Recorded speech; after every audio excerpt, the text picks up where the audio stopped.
तो गाइस मैं हूं अंकित और आप देख रहे हैं रेसलिंग फैंस नेटवर्क। शुरू करते हैं गाइस अपनी बातों को हम लोग सबसे पहले शिंसुके नाकामुरा और CM Punk best in the world से। ठीक है, तो सीएम पंक के रिटर्न को लेकर WWE back to back teasers डाल रही है। कभी शिंसुके नाकामुरा कुछ बोलते हैं, कभी सेथ रॉलिंस कुछ बोलते हैं, कभी कोरी ग्रेव्स, तो कभी डब्ल्यूडब्ल्यूई के सोशल मीडिया अकाउंट्स पे चीज़ें होती हैं, तो कभी यूएसए नेटवर्क। अब ऐसे में जो है कई सारी स्पेकुलेशन है कि सीएम पंक आएंगे तो कहाँ आएंगे, किसके अगेंस्ट आएंगे, पहली फ्यूड किसके अगेंस्ट होगी, पहला टारगेट कौन होगा।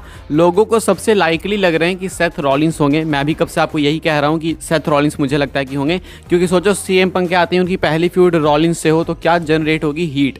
लेकिन यहाँ पे प्रॉब्लम एक है कि अगर सीएम पंक आते ही इस वाले सेथ रॉलिंस से कम्पीट करेंगे, इस वाले से मतलब ये है ना कि बेबी फेस सेथ रॉलिंस है, तो वो ऑटोमेटिकली हील लगने लगेंगे। एंड जस्ट इमेजिन कोई एक डब्ल्यूडब्ल्यूई सुपरस्टार आ रहा है इतने टाइम बाद, तो डब्ल्यूडब्ल्यूई इसको तुरंत हील बना देगी।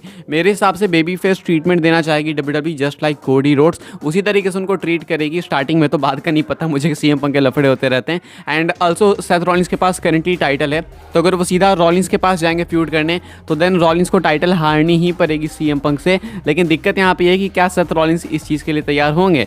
तो ऐसे में हो सकता है कि सीएम पंक शिंसुके नाकामुरा के पीछे जाए। एंड ये बात सिर्फ ऐसी हवा हवाई नहीं है भाई, एक्चुअली में इसके पीछे लॉजिक है।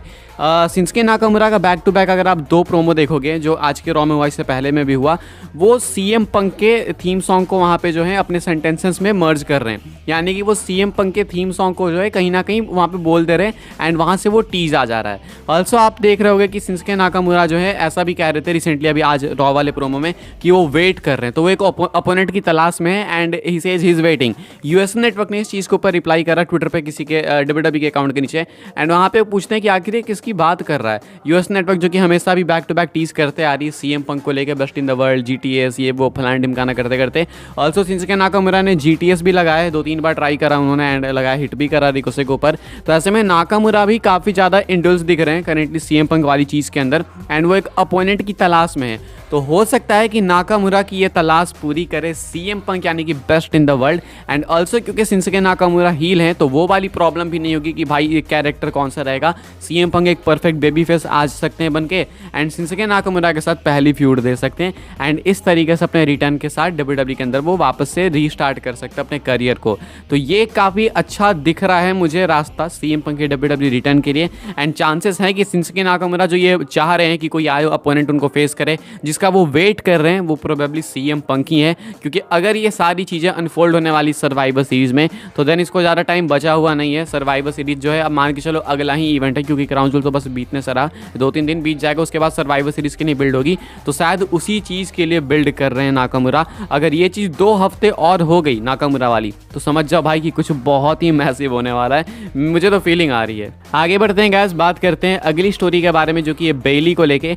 बेली जो है सीएम पंक की वाइफ एजे ली से मिली। रिसेंटली मैं कवर कर रहा था एजे ली को लेके अपडेट कुछ टाइम पहले, कि भाई देखो सीएम पंक अगर आ सकते हैं तो मे बी एजे ली के भी जो गेट्स है वो डब्ल्यूडब्ल्यूई के लिए ओपन हो जाए। मेरे हिसाब से डब्ल्यूडब्ल्यूई के गेट्स हमेशा एजे ली के लिए ओपन थे, लेकिन एजे ली ने ही खुद से ठुकराया सा है, मुझे ऐसा लगता है। ऐसे में एजे ली से जो है रिसेंटली मिली बेली, अपने इंस्टाग्राम पे उन्होंने एक पोस्ट करी है, जो कि आप लोग देख सकते हो अपनी स्क्रीन पे। एंड यहाँ पे वो एजे ली से मिली है। एजे ली जो है परफेक्टली फिट वगैरह लग रही है यहाँ पे, एंड यहाँ पे कैप्शन लिखती है आई एम अ हगर। तो यहाँ पे बेली जो है काफ़ी खुश दिख रही है एजे ली से मिलके। इससे पहले भी बेली ने स्टेटमेंट वगैरह दिए एजे ली को लेके कि अगर एजे ली नहीं होती तो कोई बेली नहीं होती रेसलिंग के अंदर। काफ़ी इंपैक्ट है एजे ली का बेली के करियर पे, काफ़ी इन्फ्लुएंस्ड है बेली, ऐसा कुछ कहती हैं वो। तो ऐसे में एजे ली से, या फिर कह सकते हो अपने रोल मॉडल से जो है बेली मिली रिसेंटली में, अपनी गुड फ्रेंड से मिली वो। एंड क्या पता भाई डब्ल्यूडब्ल्यूई रिंग के अंदर भी मिले कभी आगे जाके। आगे बढ़ते हैं, बात करते हैं अगली स्टोरी के बारे में, जो कि अपनी जुड़ी हुई है रोमन रेंस को लेके। ट्राइबल चीफ को तो लेके नहीं है, लेकिन रोमन रेंस की जो स्टार्ट हुई थी एनएक्सटी से, उसको लेके।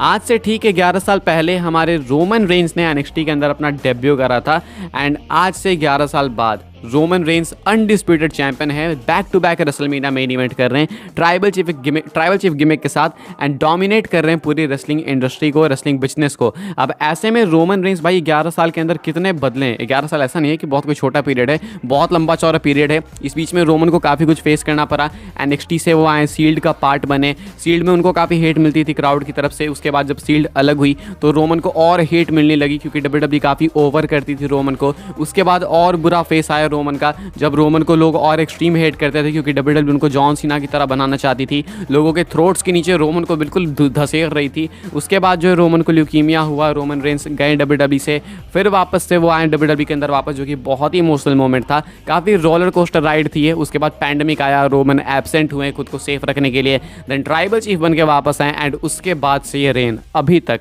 देख सकते हो भाई कि किस लेवल पे है, गॉड मोड में है। तो ऐसे में जो है रोमन रेंस का 11 साल का करियर कैसा रहा आपके अकॉर्डिंग, आप लोग कमेंट करके बता सकते हो। बाकी आज से ठीक 11 साल पहले एक कह सकते हो कि सबसे इंपॉर्टेंट स्टार्ट हुई थी रोमन रेंस के करियर की। इससे पहले भी FCW में रोमन थे जो कि WWE का ही पार्ट था, NXT था बेसिकली वो एक तरीके से, लेकिन फिर भी NXT जो है ज़्यादा अच्छा साउंड करता है। तो आज से 11 साल पहले NXT के अंदर रोमन का डेब्यू हुआ था।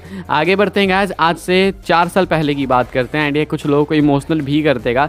2019 में आज के दिन ही फील्ड ने सेथ रॉलिंस को क्राउन जूल में हरा के जीती थी यूनिवर्सल चैंपियनशिप, एंड यहाँ से जो टेरर है वो फील्ड का स्टार्ट हुआ था टाइटल के साथ। क्या चैंपियनशिप जीती थी उन्होंने भाई उस मैच के अंदर। मुझे याद है वो मोमेंट जब वो जो लगे हुए थे टेक टूल्स लगे हुए थे वहाँ पे, वो बड़े बड़े बक्से WWE ने रखे थे, वहाँ पे जाके फील्ड कूदते हैं, पूरा आग आग सा हो जाता है, एंड में जाके वहाँ पे टाइटल जीतते हैं। तो काफ़ी हॉरिफाइंग सीन बना था वहाँ पे, ऊपर से क्राउन जूल रात को आता था तो फुल वाइब्स आ रही थी। तो ऐसे में जो है आज से 4 साल पहले ब्रे वाइट, जो कि आज हमारे बीच में नहीं है, फील्ड का कैरेक्टर प्ले करते हुए बने थे वो यूनिवर्सल चैंपियन। उस टाइम ये टाइटल रेड हुआ करती थी, उसके बाद इन्होंने ब्लू इंट्रोड्यूस करा था। तो ऐसे में जो है फील्ड के भी करियर में काफ़ी सारे रोलर कोस्टर राइड्स थे। फील्ड उसके बाद WWE से रिलीज़ हुए, ब्रे वाइट दिन वापस आए, एंड उसके बाद हम सब ने देखा क्या हुआ, जो कि काफ़ी अनफॉर्चुनेट था। आगे बढ़ते हैं गाइस, बात करते हैं अपनी आखिरी स्टोरी के बारे में, जो कि है सेथ फ्रीकिन रॉलिंस को लेके। सेथ रॉलिंस ने गाइस बात करी अपने रिटायरमेंट के बारे में, वो इसके ऊपर कमेंट करते हैं, रिसेंटली वो एक इंटरव्यू के अंदर आते हैं, एंड सेथ रॉलिंस क्या सोचते हैं अपने रेसलिंग फ्यूचर के बारे में, क्या सोचते हैं अपनी रिटायरमेंट के बारे में, कब जो है वो हटेंगे इस बिजनेस से, इसके बारे में वो कॉमेंट करते हैं। एंड सेथ रॉलिंस कहते हैं, I don't intend on stopping any time soon, like I said I am still in that window, the business is hot, I am having a lot of fun, so I don't know, I don't say it any time in the immediate future, let's just say that. तो कहते हैं कि देखो भाई अभी तो किसी भी कंडीशन में मैं खुद को रोकने की, स्टॉप करने की सोच ही नहीं रहा हूँ। अभी जैसे मैंने कहा कि मैं अभी भी इस कंडीशन में हूँ जहाँ पे बिजनेस जो है काफ़ी हॉट है, काफ़ी सारी बड़ी चीज़ें हो रही है, मुझे काफ़ी मज़ा आ रहा है। तो मुझे नहीं पता, अभी तो मैं नहीं देखता हूँ अपने रिटायरमेंट को, अभी आने वाले कुछ टाइम में तो बिल्कुल भी कोई चांस नहीं है, अभी के हिसाब से मैं इतना कह सकता हूँ। तो सेथ रॉलिंस का WWE फ्यूचर अभी भी अच्छा खासा बचा हुआ है। रोमन रेंस भले ही कुछ टाइम बाद हॉलीवुड चले जाएँ, जो कि वो भी शायद 2-3 साल 4 साल तो लगेंगे आई गेस उसमें, लेकिन सेथ रॉलिंस जो है अभी भी WWE के साथ आई गेस कम से कम 5 साल मिनिमम रह सकते हैं। अभी तो रिटायरमेंट के बारे में सोच ही नहीं रहे बिल्कुल भी। तो आई गेस रोमन सेथ 1-2 साल या 3 साल के डिफरेंस में WWE से ऐसे जाएंगे। रोमन तो ऐसे रॉक की तरह पार्ट टाइमर बन के जाएंगे, लेकिन सेथ रॉलिंस की एक प्रॉपर रिटायरमेंट हो सकती है, ऐसा मुझे कुछ लगता है। लेकिन अभी सेथ रॉलिंस काफ़ी यंग लगते हैं यार, अभी आई डोंट थिंक कि रिटायरमेंट की ऐसा जरूरत है, बट स्टिल ये इन्हें भी वही लगता है अभी। बाकी आगे देखते हैं क्या होता है, वक्त को कभी भी पलट सकता है। रैंडी ऑर्टन का हमें नहीं लगता था कि कभी वो रिटायर होंगे, लेकिन अभी वो इस कंडीशन में है कि बहुत जल्दी वो रिटायर होंगे। अभी हालांकि वो आ तो जाएंगे वापस, लेकिन बैक इंजरी हमने देखी उनकी कितनी खतरनाक सी थी, तो इस बिजनेस में कुछ कह नहीं सकते हैं कौन कब रिटायर हो जाए। लेट्स जस्ट होप कि अच्छा रहे सब कुछ रॉलिंस के साथ, एंड जो ये सोच रहे हैं बिल्कुल वैसा ही हो। फिलहाल इस वीडियो के लिए कुछ अपडेट्स है गाइस, आई होप आपको इन्फॉर्मेशन मिली हो। मिले तो वीडियो को लाइक करें, शेयर करें, सब्सक्राइब करें, चैनल को फॉलो कर सकते हैं मुझे इंस्टाग्राम एंड ट्विटर पर, लिंक आपको मिल जाएगी डिस्क्रिप्शन में। मिलता है नेक्स्ट फिर काफ़ी इंटरेस्टिंग वीडियो में।